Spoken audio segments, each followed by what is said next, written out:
Doctor Agarwal's கண் மருத்துவமனை இலவச கண் பரிசோதனையை வழங்குகிறது. Book appointment now. பணி நிரந்தரம், ஊதிய உயர்வு உள்ளிட்ட பல்வேறு கோரிக்கைகளை வலியுறுத்தி மதுரை மாநகராட்சி தூய்மை பணியாளர்கள் 3வது நாளாக மாவட்ட ஆட்சியர் அலுவலகம் செல்லும் சாலையில் காத்திருப்பு போராட்டத்தில் ஈடுபட்டனர்.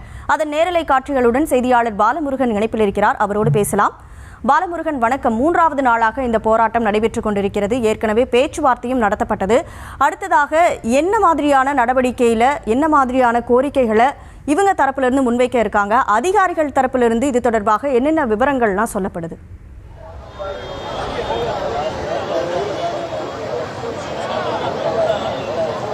நிச்சயமாக மதுரை மாநகராட்சி தூய்மை பணியாளர்கள் தொடர்ந்து 3வது நாளாக மதுரை மாவட்ட ஆட்சியர் அலுவலகம் செல்லும் சாலையில் காத்திருப்பு போராட்டத்தில் ஈடுபட்டு வருகிறார்கள். குறிப்பாக மாநகராட்சி தூய்மை பணியாளர்கள் தனியார் மாக்குவதை அரசாணையை ரத்து செய்ய வேண்டும், சம்பள உயர்வு வழங்க வேண்டும், மாநகராட்சி பணியாளர்களை நிரந்தரப்படுத்த வேண்டும், தீபாவளி போனஸாக 1 மாதம் சம்பளம் வழங்க வேண்டும், அவர்லாண்ட் நிறுவனத்தை ஒப்பந்தத்தை ரத்து செய்ய வேண்டும் உள்ளிட்ட கோரிக்கைகளை வலியுறுத்தி தொடர்ந்து 3வது நாளாக போராட்டத்தில் ஈடுபட்டு வருகிறார்கள்.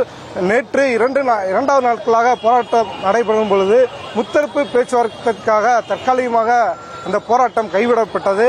ஆனால் மாநகராட்சி போராட்டத்தில் ஈடுபடும் தூய்மை பணியாளர்கள் தொடர்ந்து 3வது நாளாக போராட்டத்தில் ஈடுபட்டு வருகிறார்கள். எதற்காண்டி தற்போது போராட்டத்தில் ஈடுபட்டு வருகிறார்கள் என்று அவர்களிடமே கேட்கலாம். இதுக்காண்டி போராட்டம் பண்ணி ஏற்கனவே நம்ம மதுரை மாநகராட்சியில் தொடர்ந்து நம்ம பல்வேறு கோரிக்கைகளை வச்சு போராட்டம் நடத்திக்கிட்டு வர்றோம். அதில் முக்கியமான கோரிக்கை ஏற்கனவே எல்லாருக்கும் தெரிஞ்ச விஷயம்தான். தனியார் மையத்தை கைவிடணும், அரசாணை 152 ரத்து பண்ணணும், குறைந்தபட்ச ஊதியம் வழங்கணும். இந்த முறை தீபாவளி பண்டிகை நெருங்கக்கூடிய காலமாக இருக்கிறனால அதுக்கு போனஸ் வழங்க வேண்டும் அப்படின்றது தான். தனியார் மையத்தை கைவிடுவதும் அரசாணையை ரத்து பண்ணுவது என்பதும் மதுரை மாநகராட்சி மட்டும் முடிவெடுக்கக்கூடிய விஷயம் இல்லை. அது தமிழ்நாடு அரசு நகராட்சி நிர்வாக இயக்குநரகம் எடுக்கக்கூடிய முடிவு, அரசுடைய கொள்கை முடிவு. அது ஒட்டுமொத்தமாக தமிழ்நாடு முழுக்க அரசு முடிவெடுத்து அறிவிக்கட்டும், அது பிரச்சனை இல்லை. உடனடியான நிறைவேறக்கூடிய கோரிக்கையும் அல்ல.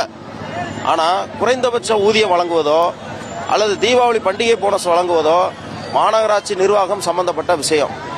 ஆனால் நாங்கள் கேட்கக்கூடிய குறைந்தபட்ச ஊதியத்தை தருவதற்கு மாநகராட்சி நிர்வாகம் தயாராக இல்லை.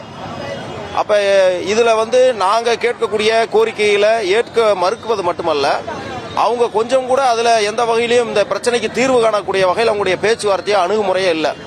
எனவே தான் நேற்று மீண்டும் போராட்டத்துக்கு போகும் பொழுது வழக்கமாக நடக்கக்கூடிய அறிஞர் அண்ணாமலையை போராட்ட அந்த வளாகத்தையே கேட்டுகளை இழுத்து பூட்டி போராட்டத்தை தடை ஏற்படுத்தினாங்க. ஆகவே எங்களை ஒரு குறிப்பிட்ட இடத்துல போராட்டம் அமைதியான முறையில் போராட்டம் நடத்தின எங்களை பொது இடத்துக்கு சாலையில் பொது இடத்துல போராட்டத்துக்கு தள்ளுனது மாநகராட்சி நிர்வாகம் தான். ஆகவே ஒரு சட்டம் ஒழுங்கு பிரச்சனையை ஏற்படுத்த வேண்டும் என்கிற நோக்கத்தோடு இவங்க பண்ணுற மாதிரி தெரியுது. இந்த நிலைமையில தான் நாங்கள் தொழிலாளர் ஆணையரிடம் முறையிடுவதற்காக போனோம். ஆனாலும் கூட அங்கே ஏறக்குறைய நேற்று காலையிலிருந்து மாலை வரைக்கும் ஒரு 6 மணி நேரம் காத்திருந்த போதும் கூட அவர்லாண்டு நிறுவனம் தரப்பிலிருந்தோ அல்லது மாநகராட்சி தரப்பிலிருந்தோ பொருத்தமான முடிவெடுக்கக்கூடிய நபர்கள் யாருமே பேச்சுவார்த்தைக்கு வரவே இல்லை. பேச்சுவார்த்தைன்னு ஒன்று நடந்தாதான் உடன்பாடு என்கிற விஷயமே நம்ம முன்னுக்கு வரும்.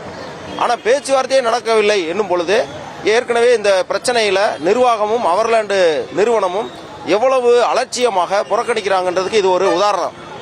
எனவே தான் இன்றைக்கு 3வது நாளாக நாங்கள் மாவட்ட ஆட்சியர் அலுவலகம் முன்னால் இந்த போராட்டத்தை தொடர்றோம். இந்த போராட்டத்தின் மூலமாக மாவட்ட ஆட்சியருடைய கவனத்திற்கு எங்களுடைய கோரிக்கைகளை கொண்டு செல்வதுதான் இந்த போராட்டத்துடைய நோக்கம். எனவே இந்த போராட்டத்தினுடைய நிறைவாக மாவட்ட ஆட்சியரை சந்தித்து நாங்கள் முறையிட இருக்கிறோம். அதில் மாவட்ட ஆட்சியரும் இந்த பிரச்சனையின்பால் தலையிட வேண்டும் அப்படின்ற கோரிக்கையை வைக்க இருக்கிறோம்.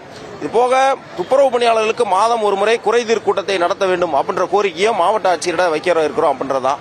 இந்த போராட்டத்தை பொறுத்த மட்டும் மாவட்ட ஆட்சியரை சந்தித்த பிறகு எப்படிப்பட்ட ஒரு தீர்வுக்கான முயற்சிகள் அதில் இருக்கோ அதை பொறுத்து எங்களுடைய போராட்டத்தை தொடருவதா கைவிடுவதா அப்படின்றத நாங்கள் பின்னால் தான் முடிவு செய்ய இடணும்.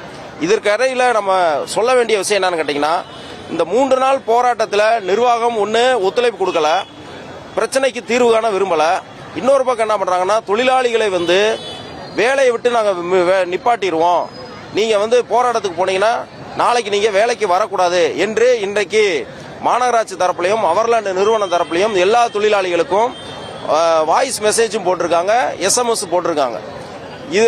இந்த பிரச்சனையை, இந்த நெருக்கடியை சமாளிப்பதற்காக மாநகராட்சி நிர்வாகம் வீம்பாக வெளிநபர்கள் 500க்கும் மேற்பட்ட வெளிநபர்களை கொண்டு வந்து இன்னைக்கு வேலை வாங்கிக்கிட்டு இருக்காங்க. தற்போது பார்த்தோம்னா அவர் சொல்வதை கேட்கலாம். அதே போல் தற்போது இந்த போராட்டத்தை முடிவுக்கு வர வேண்டும் என்று சொன்னால் மாவட்ட ஆட்சியரை சந்தித்த பிறகுதான் எந்த மாதிரியான போராட்டங்கள் நடத்துவது என்றும் தீர்வு கிடைக்குமா என்றும் தெரிவித்திருக்கிறார்கள். அதே போல் முத்தரப்பு பேச்சுவார்த்தைக்கு நேற்று தொழிலாளர் நலத்துறை ஆணையர் அலுவலகத்தில் 7 மணி நேரத்திற்கு மேல் காத்திருந்த போது மாநகராட்சி நிர்வாகம் சார்பிலும் அவர்லன் நிறுவனம் சார்பிலும் யாரும் பேச்சுவார்த்தைக்கு வராததால் ஏமாற்றம் அடைந்ததாகவும், இதனால் தற்போது போராட்டத்தில் ஈடுபட்டு வரும் போது அவர்லன் நிறுவனமும் மாநகராட்சி நிறுவனமும் குறுஞ்செய்தி மூலமாக மிரட்டுவதாக தெரிவித்திருக்கிறார்கள். அதாவது கடந்த மாதம் 3 நாட்கள் போராட்டத்தில் ஈடுபட்டிருக்கிறீர்கள், தொடர்ந்து 2 நாட்கள் வேலைநிறுத்த போராட்டத்தில் ஈடுபட்டிருக்கிறீர்கள், மேலும் இன்று 3வது நாளாக போராட்டத்தில் ஈடுபட்டு என்று சொன்னால் மாற்று தொழிலாளர்களை வைத்து தூய்மை பணிகளை மேற்கொள்ளப்படும், நிரந்தரமாக வைக்கப்படும் என்று தெரிவித்திருக்கிறார்கள். களத்திலிருந்து விவரங்களை வழங்கியதற்கு நன்றி பாலமுருகன். டாக்டர் அகர்வால்ஸ் கண் மருத்துவமனை இலவச கண் பரிசோதனையை வழங்குகிறது. Book appointment now.